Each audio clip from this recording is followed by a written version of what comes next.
Paraos en los caminos y mirad y preguntad por las sendas antiguas, cuál sea el buen camino, y andad por él, y hallaréis descanso para vuestra alma. Quiero que ponga particular atención en cómo termina el texto. Más dijeron, el pueblo dijo, más dijeron, no andaremos. O sea, tomaron una decisión de decir, no andaremos. Ese es el texto. Es un llamado a sendas antiguas, pero ellos están diciendo, no andaremos. Necesitamos que la luz del Señor ilumine nuestros corazones para acercarnos al texto de la manera de que Dios quiere que nos acerquemos y no con nuestras ideas preconcebidas, con nuestro propio pensamiento, ir al texto a decirle lo que yo quiero que diga y forzar al texto a invitaciones que no está haciendo. Entonces oremos al Señor, por favor, inclinen su rostro y presentémonos delante del Señor. Sendas antiguas, sendas antiguas.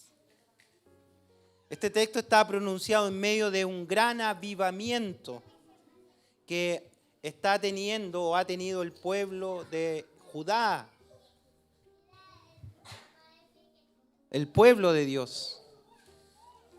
Es conocido el avivamiento del rey Josías.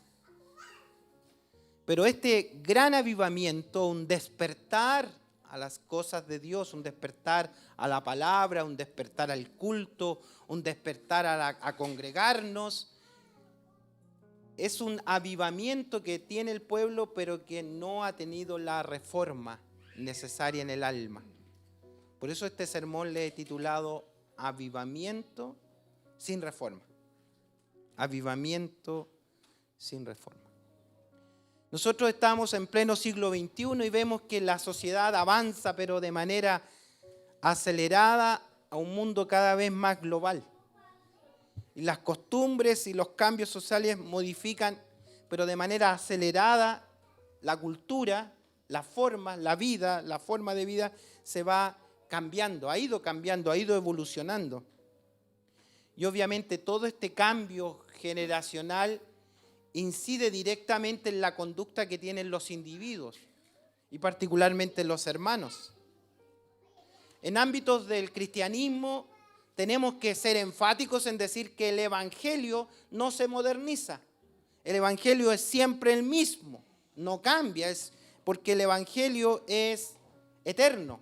Es el eterno mensaje de Dios venido del corazón de Dios y ese no cambia. No va a cambiar el evangelio con el cambio de tecnologías, con el cambio de mentalidad, con la nueva vida de los individuos sobre el planeta. El evangelio no cambia. El problema está en que muchos llaman evangelio a lo que no es evangelio. Y ese es el problema. Porque algunos dicen, que están cambiados los evangélicos. Cambiaron el evangelio. Es que no entiende entonces lo que es el evangelio. Algunos, cuando ven que la tecnología avanza, la vieja guardia evangélica sale a relucir. Por ejemplo, yo vengo de una iglesia muy, muy pietista en mi niñez, donde la televisión es pecado, donde no podrían haber pantallas, donde no podría haber tecnología. Conocemos otras congregaciones que el micrófono era pecado. Conocemos congregaciones donde los instrumentos son pecados, tipos de instrumentos. Y sin conocer la historia de la evolución del evangelio, del cristianismo, más bien dicho, porque el evangelio no cambia, tendríamos que ir a la historia y ver que, por ejemplo, antes las mujeres no podían cantar en el coro. Y cómo llegaban a las notas agudas los coros, sobre todo polifónicos. No sé si sabe historia usted, es terrible. Entonces buscaban jóvenes, adolescentes, que estaban dispuestos a entregarle su vida al Señor y querían cantar, y para que pudieran alcanzar notas agudas, los castraban. Entonces el coro eran puros hombres y las notas agudas más altas eran de jóvenes castrados para que con esa condición tuvieran notas más agudas. Terrible. ¿Se da cuenta de lo que hace la mentalidad del hombre tergiversando el evangelio?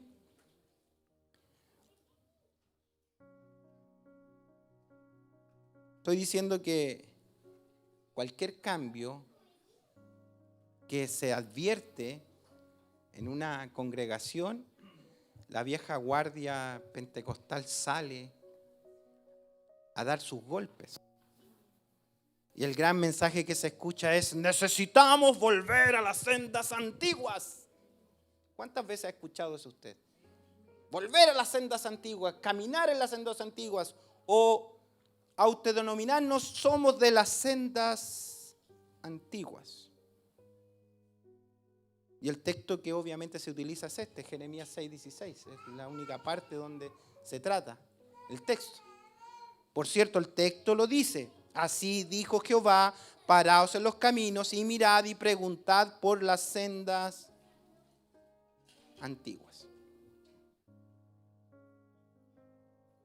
A menudo, hermano, los que quieren defender ciertas posturas de senda antigua hablan de himnos antiguos, hablan de tradiciones, de ciertos géneros musicales, algunos tipos de instrumentos en la adoración, formas de vestir, formas de hacer, el mobiliario de una congregación, la estructura, cómo es el lugar, el podium, cómo es este lugar, si hay sillones de madera, no hay sillones de madera, si hay sitiales, dónde se sienta el pastor, dónde se sienta la pastora.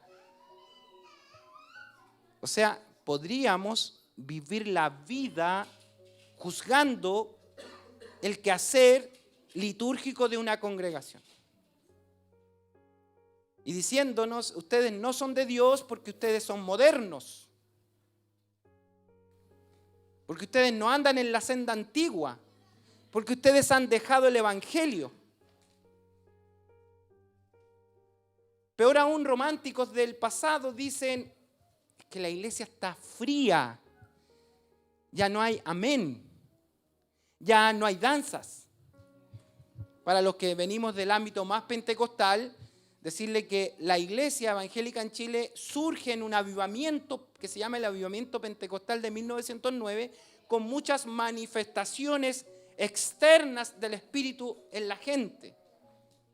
Saltos, llantos, estremecimientos de cuerpo, gente en el suelo, gente que se paraba, mucha oración, mucho canto, mucha manifestación. No estoy diciendo que eso sea contrario a eso, que no lo crea, lo creo, así fue. Son las manifestaciones que Dios envió en un momento determinado. Entonces, al venir los días y la iglesia entrando en un camino de educación, de formación, necesita la iglesia tener fundamentos sólidos para su fe. Las nuevas generaciones son generaciones que han estudiado. El avivamiento vino en una época donde el 95% de la población de Chile era analfabeta. Muy pocos sabían leer y estudiar. ¿Cómo usted le iba a enseñar fundamentos? Es decir, vengan al discipulado, traigan su cuaderno, si no sabían de discipulado. Entonces el Espíritu manifestó su poder de una manera externa para, a través del mensaje del Señor, ir paso a paso formando esos corazones como base de la iglesia chilena para impulsar lo que serían las nuevas generaciones. Pero lo terrible que le puede pasar a las nuevas generaciones es seguir rajando vestiduras y hablando de sendas antiguas. Si los antepasados no necesitaban leer, teología es pecado. Si todo se hace por el Espíritu, abrir la Biblia donde sea y predicamos lo que sea, porque así nos hicieron los antepasados. Eso es no entender los tiempos de Dios. Eso es no entender a Dios actuar en nuestra vida. Y Dios se mueve generacionalmente. Y si usted tiene educación, si usted tiene estudios, si usted ha sido formado, si usted tiene otro nivel intelectual, si la sociedad del siglo XXI es de otro nivel intelectual, obviamente el Señor va a usar mecanismos para esta generación edificar la fe en sus vidas, en su alma. Entonces, muchos acusan a estas nuevas generaciones o nos acusan de ser fríos, de ser tibios. ¿Y qué nos llaman? ¿O qué se llama cuando se usa este texto? Dice, tenemos que buscar el avivamiento. Y siempre nos están prometiendo un avivamiento. Es como vivir la vida tibio, frío, de ir de aquí para allá sin ninguna. Y dicen, no se preocupen, si el avivamiento lo arregla todo. Porque cuando viene el avivamiento todos se mueven y ahí en realidad están todos dispuestos a servir. Y nos motivan a un avivamiento. Y los grandes mensajes populistas de profetas, apóstoles que surgen en las redes y en todo, llaman a un avivamiento. Lo mejor está por venir, serás tremendo, va a venir un fuego. Ya vamos a predicar del bautismo de fuego y en espíritu. También sacado de contexto, ese es otro sermón. Pero ser llenos del espíritu, llenos de fuego y todo, recordando falsas promesas, hermanos. Ahora, necesitamos entonces ver este texto dentro de su contexto para que nos predique la palabra, qué es lo que está diciendo el Señor. Y no usarlo como una muletilla, como una excusa de fregarle ahí. Y uno se siente cuando escucha esto y, uy, estoy tibio, ¿verdad? Pues si como que no siento nada, seré de Dios, no seré. Como que uno como que se pone contra la espalda, ¿para qué estoy haciendo, Señor? A lo mejor tenemos que ayunar más, tenemos que orar más, tenemos que sacrificarnos más, tenemos que hacer más cosas, tenemos que hacer más culto, todos los días culto como lo hacían los antepasados. Tenían culto de lunes a domingo y el domingo era todo el día, entonces no sabía cuándo ese papá sacaba a pasear al hijo, cuándo ese papá jugaba la pelota con el hijo, no jugaba la pelota. Por eso el hijo, cuando tenía 18 años, quería partir de la iglesia porque era toda la vida iglesia, la mal llamada iglesia. Pero no tenía conexión la iglesia con la vida cotidiana. No se vivía la fe en la casa, el papá, la mamá, los hijos. No había esa conexión. Era culto, todo culto. Y venían las fiestas patrias y hagamos un paseo porque hay que sacarlos para que no se me vayan a caer al frasco de nuevo. Y hay que tenerlo ahí. Exploremos entonces en este sermón, hermano, este libro del profeta Jeremías. Que de verdad que cuando lo preparamos para este sermón, me quedaría pegado hablando de Jeremías porque quedé impactado personalmente. Lo que dice el texto, en el contexto que lo está diciendo, por qué lo está diciendo, es terrible, hermano. De verdad que al leer este texto, si no tenemos una conexión con Dios y si la palabra de Dios no ha hecho vida en nuestra alma, si no tenemos solidez espiritual en nuestra alma, nuestros oídos debieran explotar al oír este texto que dice, así dice Jehová, párense en los caminos, miren, pregunten por las sendas antiguas. Debiera nuestro ser estremecerse si es que nuestro corazón no está calibrado con la voluntad del Señor. Y ese es el grave problema de muchos que no calibran la palabra del Señor con su vida personal. Hay un distanciamiento, hay todo un orden litúrgico, hay culto, hay todo lo que quiera, hay música, y usted podrá tener conceptos preconcebidos que quiera y decir, no, si la iglesia es así, somos acá, lo que quiera. Pero si la palabra del Señor no ha hecho conexión con su alma, y su vida espiritual no está cimentada en esa palabra, debiéramos temblar y debiéramos decir, ¿sabe? No quiero oír. Como tembló este pueblo, y este pueblo al oír las palabras del profeta Jeremías, ellos temblaron tanto que dijeron, ¿saben qué? No andaremos. Sigue el 17 diciéndoles, levanté profetas, atalayas que hablaran, y ellos dijeron, no queremos escuchar. Cuando la palabra es expuesta, y nuestra alma lo entiende, tenemos que tomar decisiones, o andamos o no andamos. Este pueblo dijo, no andaremos. Y eso es lo terrible que puede pasar en una iglesia. Mire, No importa si usted no dice amén, no importa si usted no salta, no importa si usted no llora. Pero lo que realmente es importante es que usted al oír la palabra del Señor, usted diga, yo quiero andar por ese camino. Yo no lloro, no siento eso que siente otro, pero quiero andar por el camino del Señor.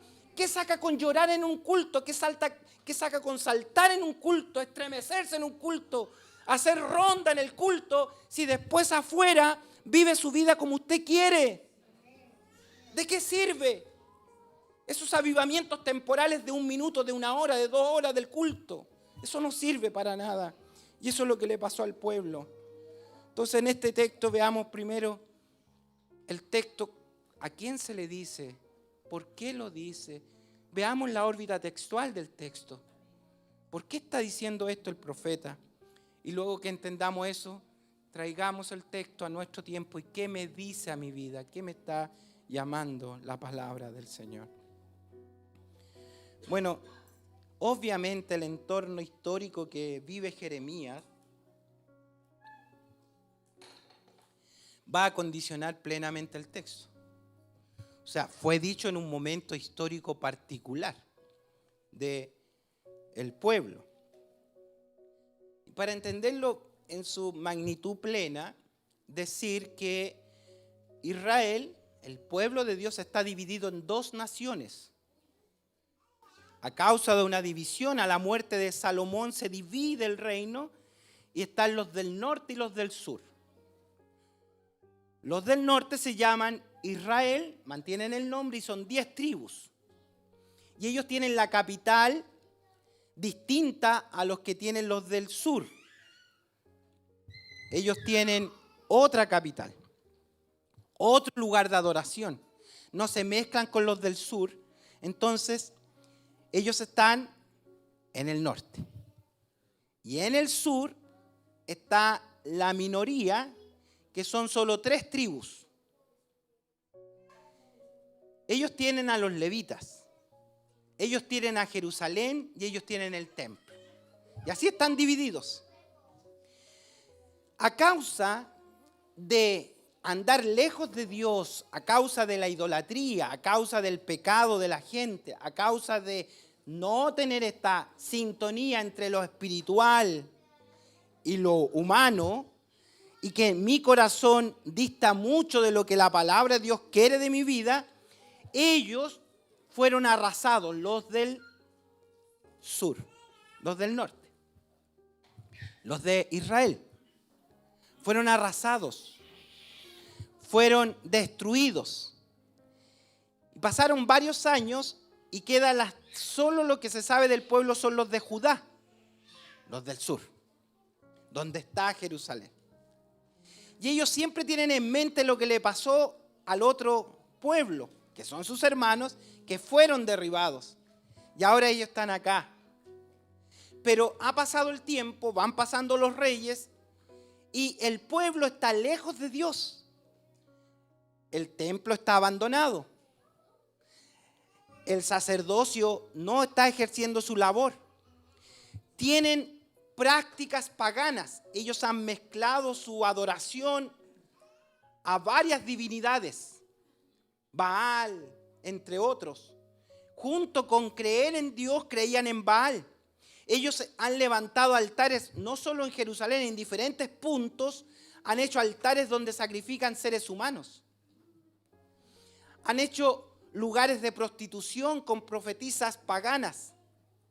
Entonces hay una mezcla del conocimiento de Dios y el conocimiento pagano que está pagano fusionado con todo el pueblo. Sin lugar a duda, si usted estuviera en ese tiempo y fuera un hombre, una mujer de Dios, en su mente sabría, calibraría en su alma de que juicio viene. Porque si le pasó a los del norte, obviamente le va a pasar a los del sur, porque han dejado el camino del Señor. Pero va a pasar algo. Un niño asume el trono, se llama Josías. Y Josías quiere servir a Dios. Él ha visto que su papá era un mal rey, su abuelo era un mal rey, pero él buscó un referente en la Biblia.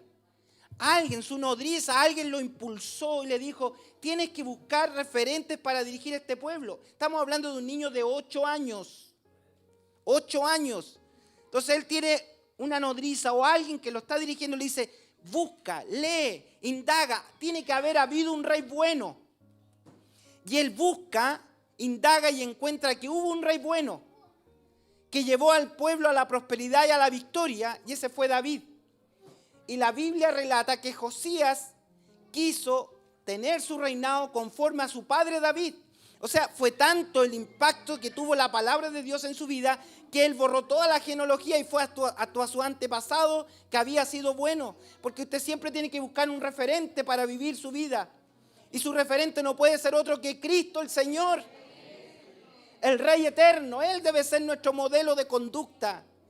Si otros son, voy a usar un chileno, si otros son machucados, si otros sirven a su manera al Señor, usted no lo haga.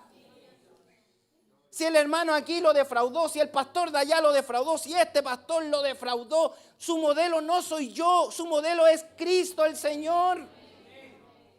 Para que su vida encuentre paz, encuentre sustento. Cristo es el modelo. Y él buscó en David un referente, un antepasado. Y lo primero que hace, dice, no, tenemos que ordenar la casa del Señor, dice él, un niño. Y vienen las reformas de Jeremías. Y en esta limpieza del templo encuentran el libro sagrado, encuentran los rollos, encuentran la palabra de Dios, porque el estado del pueblo es ocasionado por la falta de palabra.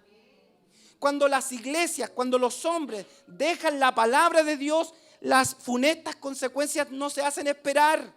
Pero cuando usted va calibrando su vida a la palabra del Señor, tiene que haber un cambio, tiene que haber una transformación, tiene que haber algo en su vida. Entonces lo que sucede, al encontrar el libro sagrado y al leerlo, se nota que hay un avivamiento en el pueblo. Josías lee la palabra, la gente se instruye en la palabra y empiezan a, por mandato de ley, él dice hay que derribar todos los altares falsos. Hay que sacar el sacerdocio falso. Empezaron a eliminar todo lo que era contrario a Dios y restablecieron el culto al Señor. Volvieron a celebrar la Pascua. Volvieron a honrar al Señor. Volvieron a congregarse los sábados. Y estaba todo el pueblo de Judá en un avivamiento. Y todos hablaban del tremendo avivamiento que tenía Judá. Y hasta ahí todo lindo. Y cuando usted lee Segunda de Reyes, la vida de Josías, un par de capítulos, parece extraordinario. Y yo podría predicar también de Josías fuera de contexto. Y decir, el gran reformador Josías, el avivamiento que provocó Josías. Pero termina Segunda de Reyes diciendo que el problema estaba en el corazón del pueblo. Ellos tienen culto, están avivados, han derribado altares, están celebrando liturgias, pero hay un problema mayúsculo. ¿Y qué puede haber en la congregación? Que tenemos congregación y a veces las congregaciones se miden por el éxito de las personas que están sentadas en el templo. Hay 100, hay 200, hay 300, qué tremendo, Dios está haciendo grandes cosas con nosotros. Ellos tenían el pueblo entero. Se juntaban en las plazas, les leían la Torá y ellos gritaban, lloraban, dice que lloraban de emoción. Y Señor Dios levanta a Jeremías a profetizar. Porque hay un problema que el Dios del cielo está mirando y que siempre mira. Porque hay algo que usted no ve en mí. Y hay algo que yo no veo en usted. Es cómo está su corazón. Es cómo está su alma. Cómo están sus acciones. Porque yo podría disfrazarlo a usted y dice, póngase corbata. Ya saquemos todos estos instrumentos del mundo y vamos a poner solo guitarra y mandolina. Y usted se me va a vestir de esta manera y vamos a sacar la silla gris y vamos a poner bancas rojas. ¿Podría yo poner esas cosas? Usted se ríe porque es limitado ese pensamiento, ¿cierto? Pero podría hacerlo. Pero si su corazón no es calibrado con la palabra del Señor, es peor estar cerca de la palabra porque mayor juicio hay. Porque el pecado está en aquel que sabe hacer lo bueno y no lo hace. El pecado está en aquel que escucha la palabra y dice, no andaremos, no queremos escuchar, no queremos hacer. Y eso es lo peor que le puede pasar a la iglesia. Eso es lo peor que le puede pasar a su vida. Escuchar palabra de Dios y al salir de esta puerta dice, linda la reunión, pero no, yo voy a andar a mi manera. Voy a hacerlo a mi manera, voy a vivir a mi manera. La palabra dice, no, pero ¿quién dijo eso? Eso es de lo antiguo, eso es muy anticuado, no tiene nada que ver con nuestros tiempos. Hay que adecuar el evangelio. El evangelio eterno quiere transformar corazones, quiere transformar vidas. El problema está en el corazón del pueblo, que el pueblo no se estaba volviendo a Dios de una manera genuina. Era solo liturgia, era solo show dominical, era solo el check de la semana. Fui a la iglesia, fui al culto, soy evangélico, pero mi corazón lejos del Señor. Todo lo que hago el resto de la semana y el resto de mi vida no tiene ningún grado de comparación con este Dios que habla. Ellos no se estaban volviendo a Dios entonces de una manera genuina. Y Jeremías da su primer mensaje de advertencia del cielo. Si usted revisa el libro de Jeremías, desde el capítulo 3 al 6, él profetiza en tiempo de Josías. Mientras ellos hacen sus reuniones, mientras ellos hacen sus cultos, ellos hacen todo lo que le he comentado, él va hablando en su tema. Si pudiéramos ponerle título al sermón de Jeremías del 3 hasta el 6, se llama rebeldía del pueblo, rebeldía del corazón, rebeldía del alma. Pero si estamos en un avivamiento como nunca en la historia vivió Josías, rebeldía del alma. Y podríamos cantar cualquier corito avivado aquí. Podríamos aplaudir, que son tan lentos los temas, podríamos cantar, vamos a avivar esto y le ponemos música mexicana inclusive, porque a algunos les gusta la mexicana, le ponemos música mexicana, con corrido mexicano le ponemos una letra cristiana, hacemos la mezcla y movemos las emociones. ¿Ah? Podemos hacerlo. Manda fuego, Señor, manda fuego. Oye, ese lo vamos a cantar cuando tenga el otro sermón. Pero podríamos aplaudir, hermano. Podríamos hacer una selección de temas y cantar. Pero si hay rebeldía en el corazón, si hay rebeldía en su alma, si está disociada sus acciones de la palabra, como ir a cantar corito al cementerio nomás, a sacudir los cadáveres ahí un rato. Tremendo lo que pasó en el cementerio. Todos los cadáveres se movían y salieron a predicar. No, quedaron durmiendo ahí mismo, están muertos. Entonces no me midan, por favor, porque si canto más o salto más o grito más o alaraqueo más. No me midas por eso. Miren, por favor, su Biblia, veamos algunos textos que cita Jeremías, el profeta, en esta condición del pueblo.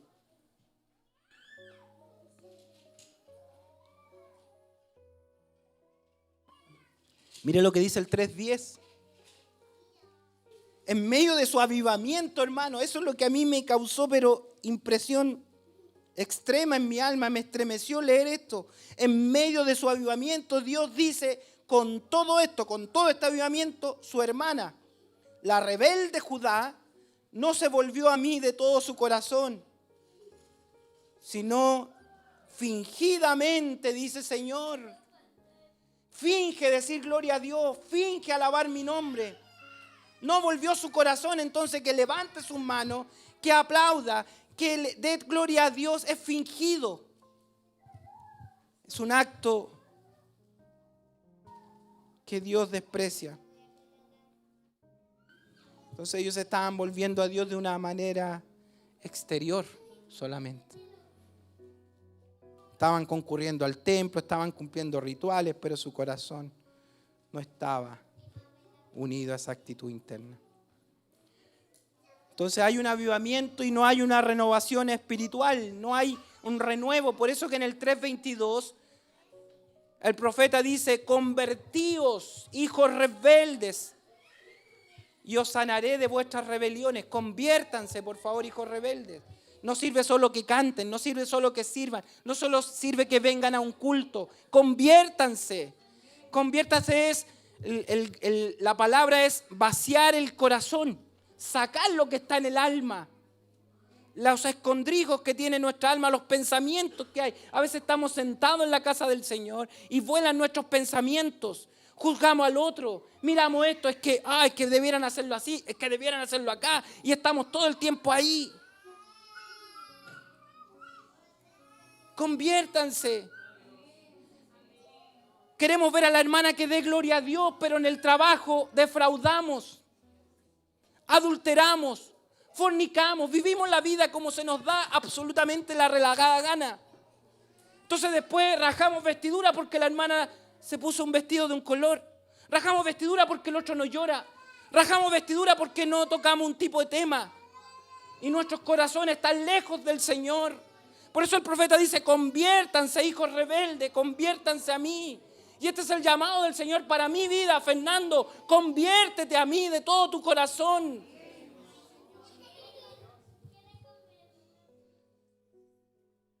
Dios quiere restaurarlo a ellos, quiere restaurar el culto. Ellos están haciendo solo cosas externas. En el 4 le dice, 4:1, si te has de volver, dice el Señor, vuélvete a mí. Si quitas delante de mí tus abominaciones y no andes de aquí para allá, no andes así, no seas tan duditativo, no seas tan cambiante, hombre, mujer. No vaciles tanto, por favor. La gente vacila en caminos de aquí para allá, sirve y no sirve. Se entrega y no se entrega. Camina y no camina. Ve la agenda y hay días que selecciona días para servir al Señor. Y el Señor dice: si te vas a volver a mí, vuélvete a mí. Vuélvete. No andes de aquí para allá, vuélvete a mí, que quiero hacer obra en tu corazón. Eso es el llamado del Señor. A un pueblo que cree que está en avivamiento. En un pueblo que cree que está haciendo las cosas correctas para Dios. Tienen culto, tienen celebraciones, tienen Pascua, tienen todo, pero su corazón está lejos del Señor. Y qué terrible sería para nosotros eso. Que tengamos el culto, que tengamos música, que tengamos la mejor música, que tengamos lo mejor de lo mejor, pero nuestro corazón lejos de Dios. ¿De qué serviría? Es terrible, hermano. Un avivamiento no tiene sentido si no se trabaja la tierra de nuestro corazón. Los terrenos duros necesitan ser quebrantados. No se puede sembrar semilla en tierra que no ha sido trabajada, labrada. Y eso les dice el Señor en el 4:2 y 3. Y si con verdad y conforme al derecho y a la justicia juras, vive el Señor, dice el profeta, entonces las naciones serán benditas en Él y en Él se gloriarán, porque así dice el Señor a todo hombre de Judá y de Jerusalén: harad campo para vosotros y no siembren entre espinos. No siembren la palabra de Dios entre espinos. Y el Señor Jesús explicó qué eran los espinos. Dijo que el hombre que sembraba entre espinos era aquella semilla que caía entre los afanes de la vida, las riquezas de este mundo, los afanes, dice Mateo 13:22. El que fue sembrado entre espinos es el que oye la palabra, pero el afán de este siglo y el engaño y las riquezas lo ahogan y lo hacen infructuoso. No hay peor cosa para una vida en no dar fruto. No dar fruto. No dar fruto.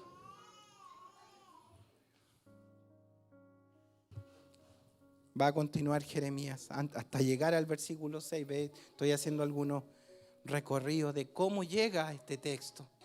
Ya se está dando cuenta de la condición del pueblo. Ya se está dando cuenta de la condición de la gente. Ya se está dando cuenta del mensaje de Dios para ellos. Ellos estaban haciendo las cosas que los antiguos hacían, pero no era lo que Dios pedía. No era solo eso lo que Dios quería, solo un culto sin vida. ¿De qué sirve que esté su cuerpo presente aquí, hermana, hermano? ¿De qué sirve que esté su cuerpo físico acá? ¿De qué sirve que se haya preparado o arreglado para este culto si su corazón está lejos del Señor, como los planetas están lejos de la tierra? ¿De qué sirve? El profeta dice, miren, va al capítulo 5, 1. Dice, recorran las calles de Jerusalén. Miren, ahora informaos.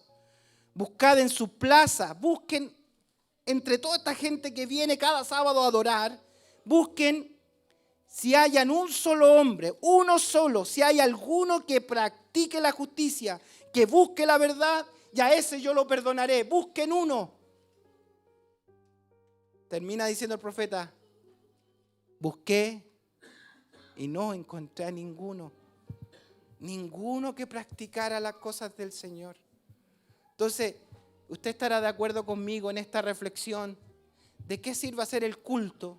¿De qué sirve hacer la liturgia? ¿De qué sirve el avivamiento nacional?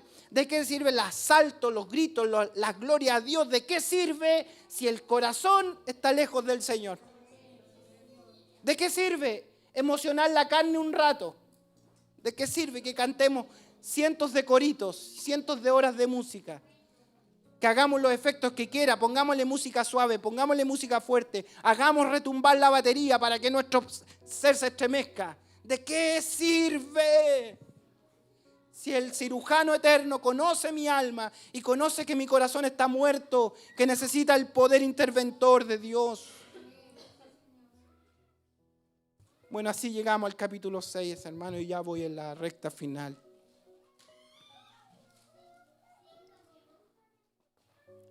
Si le ponemos contexto inmediato al texto, en el 13 dice, 6:13, desde el más chico de ellos hasta el más grande, cada uno sigue la avaricia.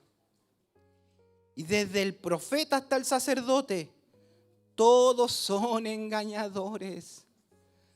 Los que hacen el culto, los sacerdotes, los que predican, los que enseñan, los que cantan, desde el más chiquitito hasta el más grande, todos andan en busca de su avaricia, todos son engañadores. El 14 dice, curan la herida de mi pueblo con liviandad, diciendo paz, paz. Pero la verdad, no hay paz. Yo podría pararme aquí y decirle, vienen cosas mejores para ti.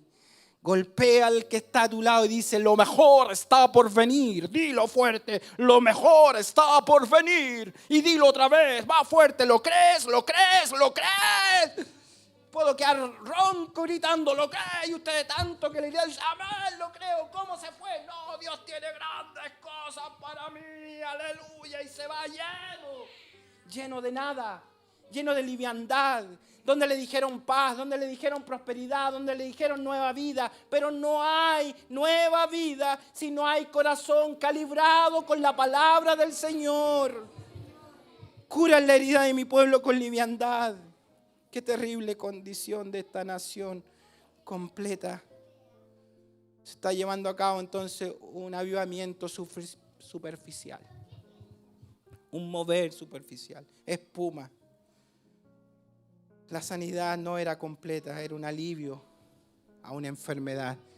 Era un paracetamol para un cáncer. No sirve para nada. Algunos se satisfacen con un abrazo. ¿Por qué va a la iglesia? Es que son tan cariñosos. Luego está la hermanita Glenda y me da un tremendo abrazo y es tan rico y cálido. Vamos a hacer evangelismo con un letrerito. Aquí se dan abrazos. En el Paseo Humada. Aquí damos abrazos y besos. Démosle abrazo a la gente. Si el corazón no está calibrado con la palabra del Señor, es pérdida de tiempo total. El pecador necesita al Cristo Salvador. El pecador necesita el poder de la palabra. El pecador necesita la restauración de su alma. El pecador necesita a Cristo. Y por eso que el llamado en el versículo 16 así, ahora después de entender todo esto, el profeta se para en medio de sus liturgias y dice: así dice el Señor. No lo digo yo, es el propio Dios del cielo que habla. Y dice: paraos de tu camino, detente. Párate, quédate quieto, no sigas andando así. Reflexiona, paraos en los caminos.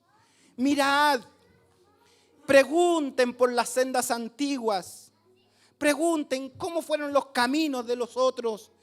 Pregunten hacia dónde los llevaron los caminos de las personas.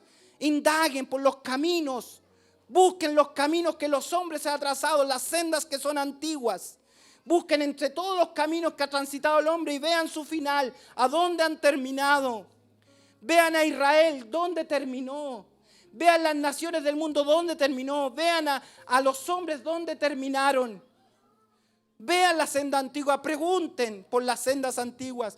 No nos está diciendo que andemos en sendas antiguas. El propio texto, un análisis sencillo, se da cuenta de que no me está diciendo que ande en sendas antiguas en plural. No es el llamado a andar en sendas antiguas. Pregunten por las sendas antiguas. Cuando dice sendas antiguas es plural, son muchas sendas, como muchos son los hombres y como muchos son los caminos de la humanidad que lo han llevado a la debacle, y como muchos son las historias de propios hermanos que están en la iglesia, que su vida está lejos del Señor. Vean esos caminos y cuál fuera el buen camino. Busquen el buen camino. Entre todo esto tiene que haber un buen camino. Tiene que haber un camino que nace del corazón de Dios, que viene desde la gloria. Un camino que podemos transitar. ¿Cuál fuera el buen camino? Busquen el buen camino. No la senda antigua, busquen un buen camino. ¿Cuál camino será? ¿Cuál camino será? ¿Cuál camino será?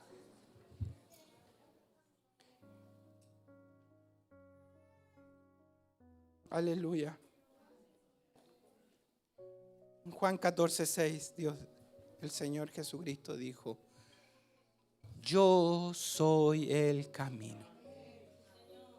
Yo soy el camino. Yo soy el camino, la verdad y la vida. Y nadie viene al Padre si no es por mí. Es el único camino que tenemos que transitar. El camino de su palabra, el camino de su verdad. Yo soy el camino, soy la verdad, yo soy la vida, soy el camino que tú tienes que transitar, soy la verdad que tú tienes que creer, yo soy la vida que necesita sustentar tu vida. Es el Señor, es Cristo el Señor, es su palabra, su mandamiento, es lo que Él quiere hacer. Y el Señor vino en una época similar. Si hacen la tipología de Jeremías y Jesús, se van a dar cuenta que son iguales. Lloraron por Jerusalén, anunciaron que Jerusalén sería destruida, hablaron la verdad, pero el pueblo les dijo: no andaremos, no te queremos. Mataron a Jeremías, mataron a Jesús. No andaremos, no andaremos, no andaremos.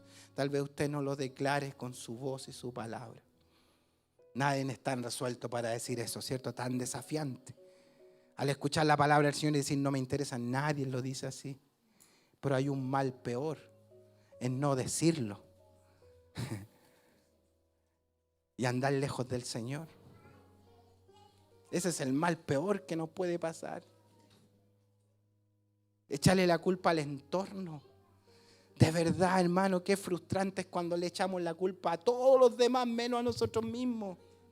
Le echamos la culpa al pastor, le echamos la culpa a la iglesia, le echamos la culpa al predicador, le echamos la culpa al hermano, le echamos la culpa al papá, le echamos la culpa al mamá, al marido, a la señora, al trabajo, a la sociedad, al mundo, a todos le echamos la culpa, menos en nuestro corazón.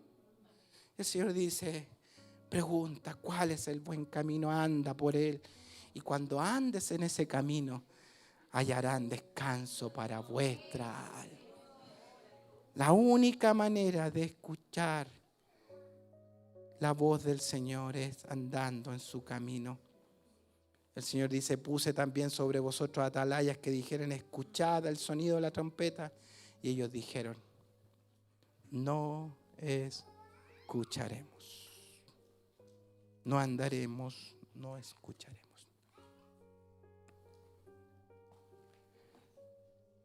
Yo quiero que el Espíritu del Señor esta noche hable o esta tarde hable a su corazón. Quiero dejar este sermón inconcluso, dejarlo hasta aquí. Y que sea el Espíritu que hable a su alma. Que sea el Espíritu que hable a su corazón. Andemos por el buen camino. Lo necesitamos para nuestra alma. Oremos al Señor, por favor, oremos.